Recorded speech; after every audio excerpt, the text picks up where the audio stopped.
impilo zabo zimile banezwe ukuqobolwa lushuthi imile nomnotho umile konke akuyindawo sekukhulekiwe ke bazalwane siyabonga amen ngokholwa ngicela sishayele uNkulunkulu izandla ukuthi abantu abasha sebemthulile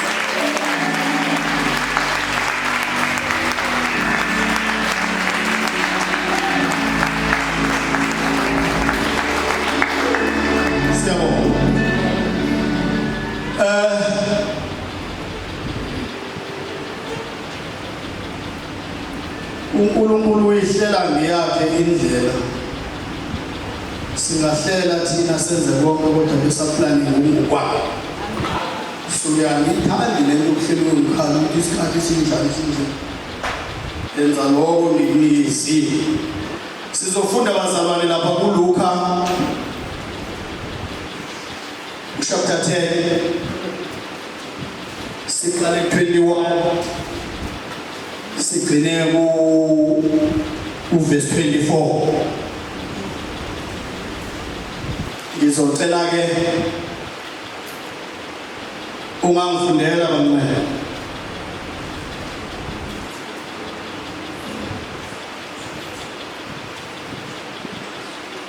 Luka umvangeli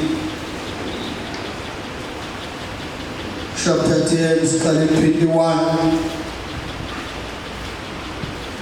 sime ku 24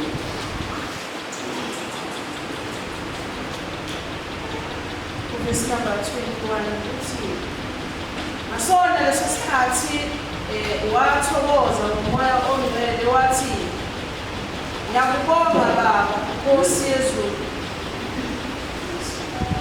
ngiyabonga Baba Nkosi yezulu nomhlaba ngokuba ufihlile lokho kwabahlakaniphileyo nabanokuqonda wawamulela izingane yebo Baba ukuba kwaba kuhle phambi kwakho ukuba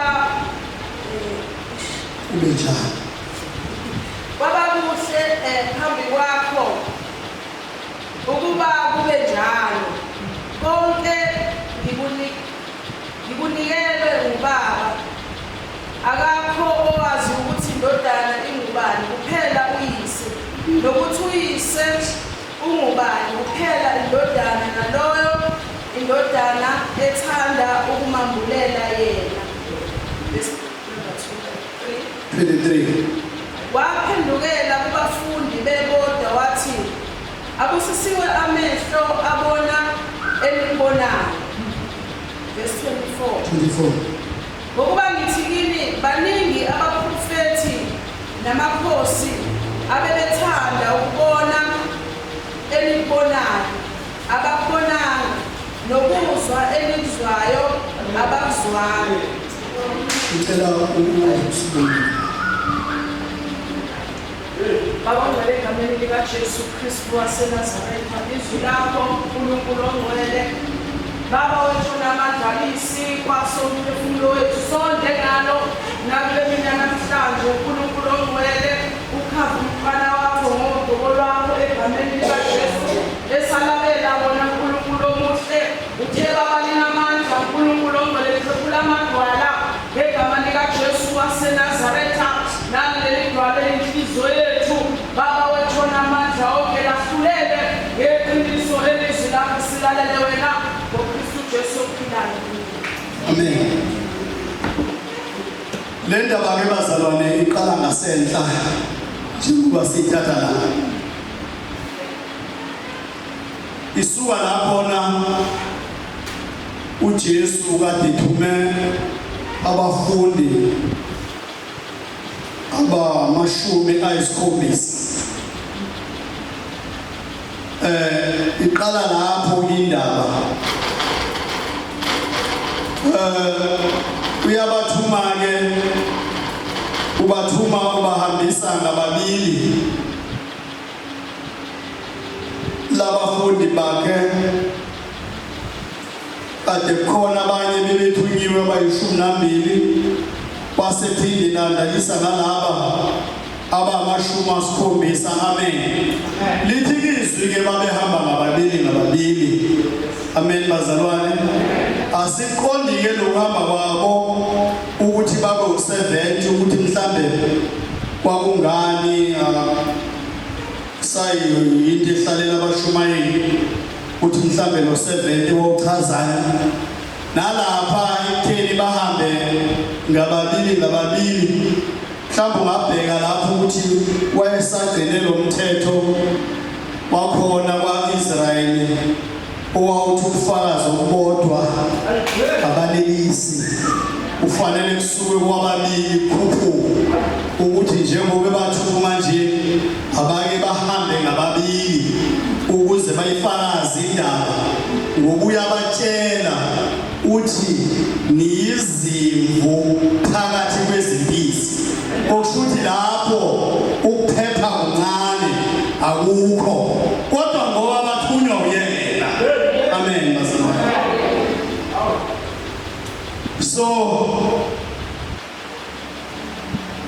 asiqondi futhi ukuthi kwakuyini inhloso yokubathuma kodwa uma ungabheka mhlambe ngesimanje mhlambe kwakuyi-training nje ethize banika yona mhlambe kwakuyi-practical experience nje futhi bayithole esasekhona abone ukuthi benze njani ukuze alungise la efanele alungise khona ukuze abashiye beqondile azi ukuthi basendleleni ekuyiyona bantwene ngoba ungamthatha lapha uverse 17 uthi babuya-ke abangama-70 ngokujabula bathi inkosi namadimoni asithobela ngegama lakho. Useyalungisa-ke la uJesu useyahlela la sebafake endleleni futhi nokho ingathokozi ngalokhu ukuthi omoya bayanithobela kepha thokozani ukuthi amagama enu alotshiwe ezulwini. Amen bazalwane. Mangakhi amabandla kaKristu abambekile kulezinto ezibonwayo ngoba manje usuyayibona i-excitement yabafundi ukuthi seyilapha ekuthobelweni amadimoni. Amen. Mangakhi amabandla abambeke ngezinto owathola manje eze afuna ukuzama ngezawo izindlela ukuthi kubonakala izinto ezibonwa ngamehlo ukuthi cha siyakwenza lokhu sinofakazi abantu ababonayo uthi kuJesu thokozelani ukuthi amagama enu alotshiwe ezulwini alotshiwe emfihlakalweni hayi lokho elikubonayo kwamadimoni amanzi kodwa naki yala ifuna uba nithokozele khona ukuba la magama lawo akhona yini. Bazalwane uma-ke siyithatha nje le ndaba singena ngqo la esifunde khona ngoba okwekwenzeka ngasenze asona leso sikhathi wathokoza ngomoya ongcwele wathi ngiyakubonga baba Nkosi yezulu ukuba uhlile lokho kubahlakaniphile nabo noqobo wabulela izingane yebo ukuba kwaba kuhle phambi kwakho ukuba ube njani. Amen. La-ke uJesu uzodumisa uNkulunkulu nje umbonga nje ingoba besekwenzeke lokhu ngasendla kwakhona futhi nala akhuluma khona exwayisa ngemizi engaphendukanga. Amen. Uze manje ufika la khona esethatha udumo lonke elisa kuNkulunkulu engazibongi yena engazincomi yena ukuthi uyena ebebathumile kodwa elithatha elibhekisa kuba kuNkulunkulu yiloko bekwenzekile lokho esesidlule ngoko. So-ke uthi ngiyabonga Nkosi Yesu ufihlile lokho kwabahlakaniphileyo nabanokuqonda. Amen. Bazalwane uvuka umuzo la ukuthi kanti uNkulunkulu uyakhetha yini, kanti umthetho wakhe ufuna abantu abanjani, bakhona yini kanti abafihlelwe ongafanele. Ungabi khona into njalo ngoba phela uGalatians lapha mebhala uPaul uverse 2 chapter 2 verse 6 phakathi nawo uthi uNkulunkulu akakhethi buso bami. uNkulunkulu akakhethi buso bami, kepha naku la uJesu ejabulela khona ukuthi ethokozela ukuthi ukhona la abafihlelele. Ikhohlo kusho awungifundele nje amakhosi oqala chapter 3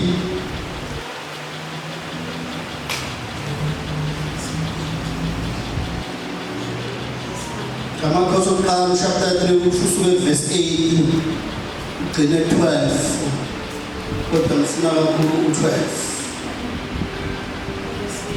Ingceli yakho iphakathi kwabantu bakho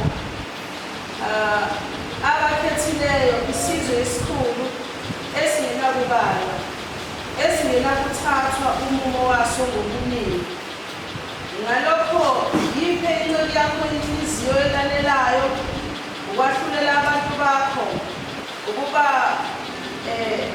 ngahlukanise okuhle nokubi, ukuba ngubani ongahlulela laba bantu bakho abakhulu kangaka. Leyo nkulumo yabayinhle emehlweni enkosi ukuba uSolomoni wayecele leyo nto. Wathi uNkulunkulu kuye ukuba ucele leyo nto ungazicelelanga izinsuku eziningi, ungazicelelanga namfuyo, ungacelanga futhi ukuba ukufa kwezitha zakho, uzicelele ukwahlukanisa lokho okuzwayo ekwahluleleni.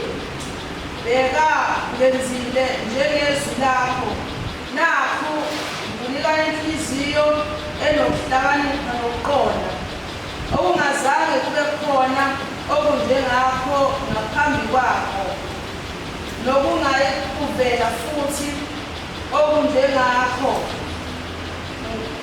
nangasemuva kwakho. Amen.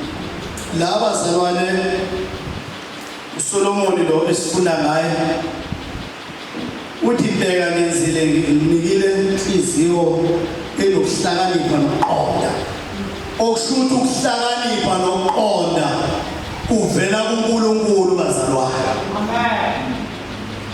Ukuhlakanipha nokuqonda kuyisipho esivela kuNkulunkulu. Uma ufunda uProverbs 2 ufunda uverse 6 naye usho njalo ukuthi uyanika ukuhlakanipha. Sinokufakaza okugcwele ukuthi kuvela ukuhlakanipha kuNkulunkulu. Ungalingi wazi ukuthi hayi mawukhonza uNkulunkulu kushuthi funa ube umntwana nje yabo onjeyana nje ngoba uyingane noma abahlakaniphileyo bafihlelwe cha. La uJesu into ayekhuluma ngayo labazalwane ukhuluma ngabantu abahlakaniphelele ukuprova wrong izwi likaNkulunkulu. Amen. Ukhuluma ngabantu abahlakaniphe ngokwasezweni ukuthi bona baphikisana noNkulunkulu, baphikisana nemibhalo. Yikona lokwakushoyo uJesu ukuthi yilabo abahlakaniphileyo nabaloqondo. Uke wathezela uJesu kwayikhona bekuzana bephela imibhalo ukuthi konje kwakuthiwa uzalelwa kuphi. Amen. Bona labakhuluma ngakho ukuhlakanipha kwengane yakho, ukuhlakanipha komntwana wakho akunaka wankinga kuhle kuvele enkosini kuyisibusiso futhi.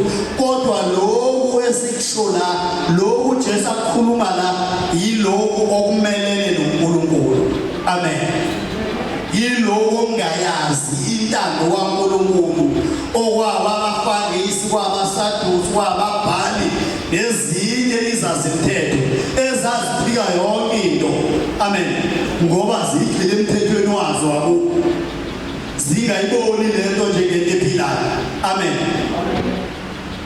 So ke asiqonde lokho, singadidiswa ukuthi amavesi afana nalawa ngoba bazalwane ayingozi uma ungakajwayeli kahle ukufunda.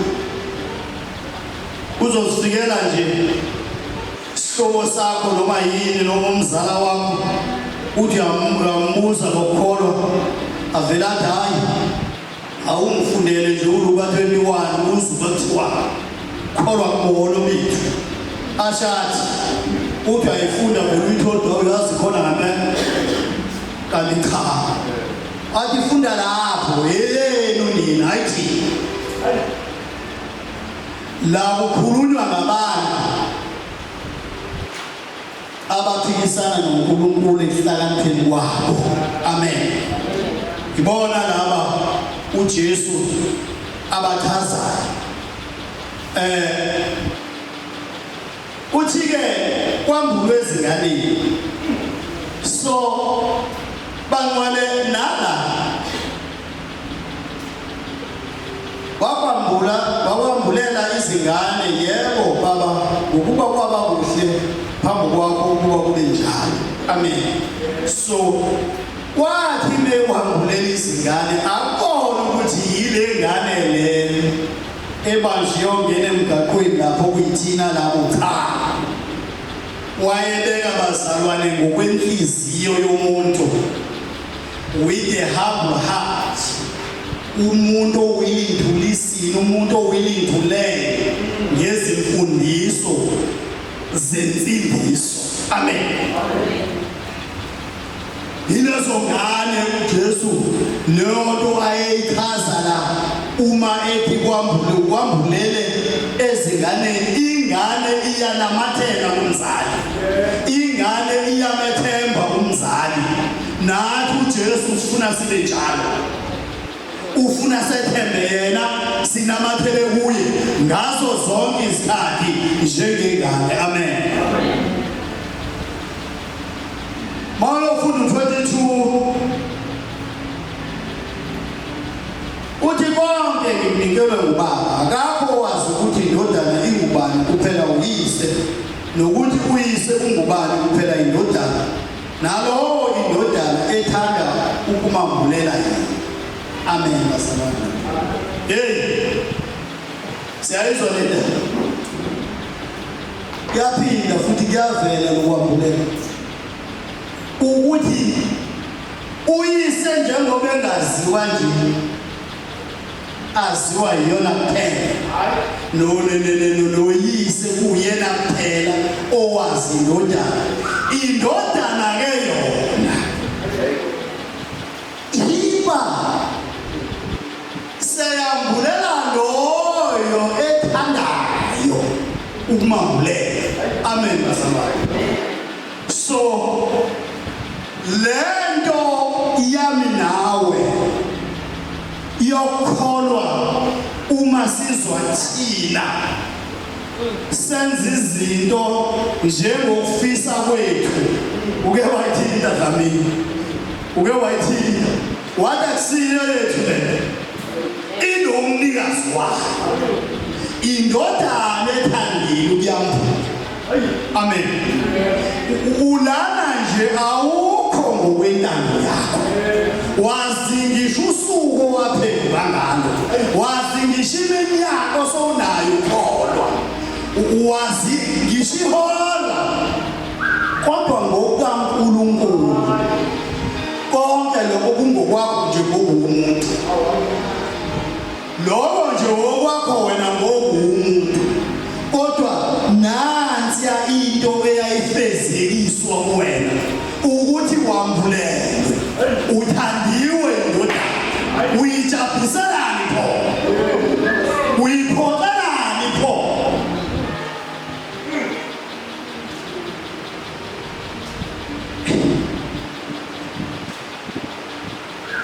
Shuthi khona ongenzeka bagcine bengavumelwanga uma beqhubeka nalokwahlakanipha, uma bengafuni ukuthoba beqhubeka nalokwahlakanipha okungasenhla, bangagcina baendaphe bengavunyelwanga.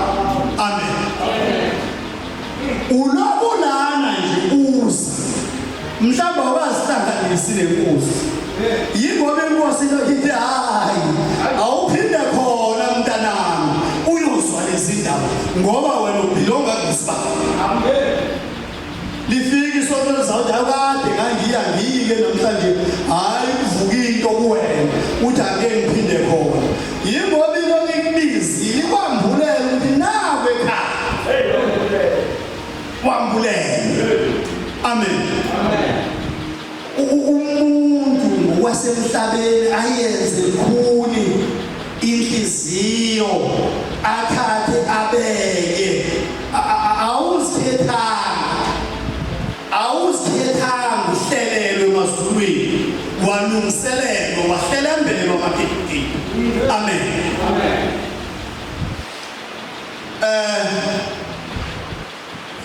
Athi Ephesians 2 verse 8 wakhona ngokuba ngomsa nisindisiwe ngokukholwa nalokho akuveli kini kuyisipho sikaNkulunkulu. Amen. Nalokho akuveli kini kuyisipho sikaNkulunkulu. Bazalwane bekufuze ukuba lesipho sikaNkulunkulu sisibambisise. Lesipho sikaNkulunkulu bekufuna ukuthi sisiphathe njengezikhali zamantungwa. Ukona kumala lesipho sikaNkulunkulu bekufuna sisiphathe njengezikhali zamantungwa, sazi ukuthi siphethe. Amen. Athi Romans 8:19 ngokuba ukulangazelela okudaliweyo kulungele ukwambulwa kwabantwana bakaNkulunkulu. Ngisho creation imvelo ilindele ukwambulwa kwabantwana bakaNkulunkulu. Awuzukuthi ukuthi ubaluleke kangakanani, uzithatha kanjani nje, awuzinaki ngalokholo, awuzibheke ukuthi ubaluleke kangakanani. Ngisho imvelo le, izihlahla lezi, utshani lolu, amatshe lawa, imifula yonke imvelo yonke into edaliweyo ilindele ukwambulwa kwabantwana bakaNkulunkulu.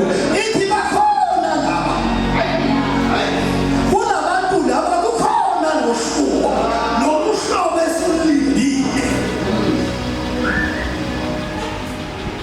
Awuyona into encane, awuyona into encane izakwazi zithina, awuyona into engelutho kubalulekile. Ngalokholwa kwakho, ngalokuvuma kwakho uJesu ubalulekile. Musu ukuvumela uSathane namathizethize akhe aloba wendosa ngezinto efuna ukuthi unake yena, wena uzazi ukuthi wambulelwe indoda.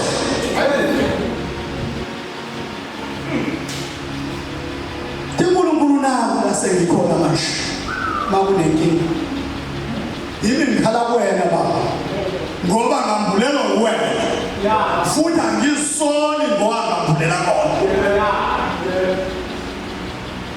Kancike siyeni lokuvizana nandizwe akukho thina bazalwane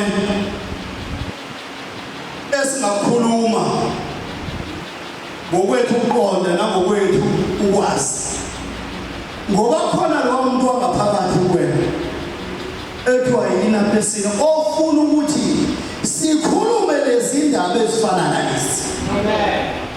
Uyabona lezi esizikhulumayo yilezi eziziwa yini wamuntu ongaphakathi kuwena. Kumanje ngiyanibuka angazi noma ngikhona yena, njengoba ngibuka abazalwane angazi noma ngikhona yena, kodwa ngamehlo enyama mina ngibona imizimba phambi kwami khona, kodwa ngazi noma ngikhona yena. uNkulunkulu edalile inhliziyo wadala umqondo womuntu, uyena kuphela one-connection nawe, okuyena obukayo manje ukuthi njengoba kukhulunywa ilist lakhe nje wena ukuphi uthini wakho umcabango. So ke sizohlezi sikhuluma lezi zindaba ngoba ziyafakaza bazalwane, akuzona zethu, isipho siphiwe bazalwane ngomsa kaNkulunkulu. Athi Ephesians 1:4, we were chosen before creation of the earth. Umhlaba ungakahlanganiswa, ungakenziwa lutho, usamanzi wawusukhethiwe, sasesikhethiwe. Ayikho into esikhona, ngisho ukhokho wakho ongamthanda, abanye baze bamthande babahlangene babahlabela izimvu eziwu-10,000. No. Umhlaba wawusunamisana, isabelo sakho leso siphiwo ungamnakile, ongabelwanga sona, ungamuzwa, ungamlaleli, abelwanga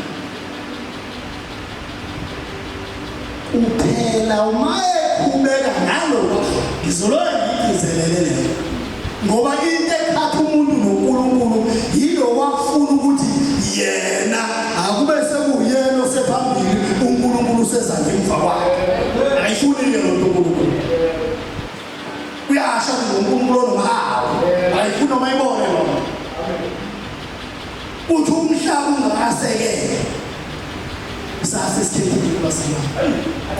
Ayincane into yokholo, ibalulekile bazalwane, yinkulu, asingadlaleli kuyona kancane.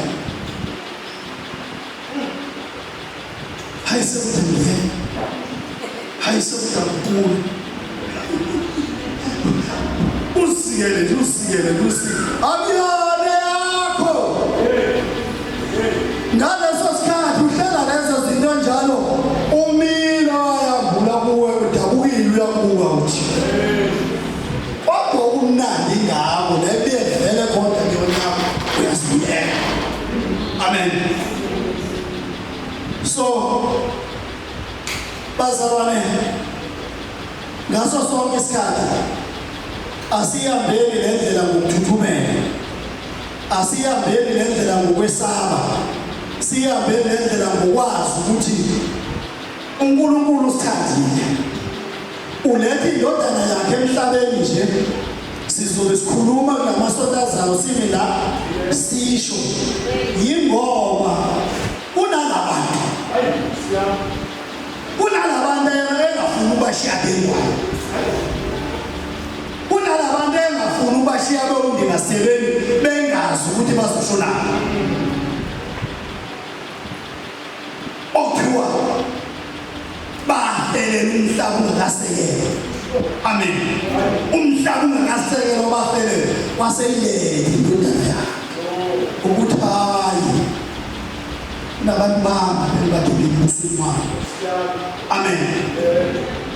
Ayinani bazalwane julile, kodwa uSathane uyinikele ezweni ukuthi ibukeke phansi undermine, nakuJesu ke sikhumbule ukuthi kwenzeka lokho, kwabukelwa phansi, wedelelwa, kwenziwa konke, nakuthina futhi kuzoba njalo. Awubekithi ngomqondo wasabani, usho njalo phakathi lo mqondo nje awubekithi ukuthi njengoba uJesu zamehlela zonke lezi zinto nathi sizosehlela. Amen wasabani. Nangu la esephendukela kubafundi bebona akusisiwa lehlwa bona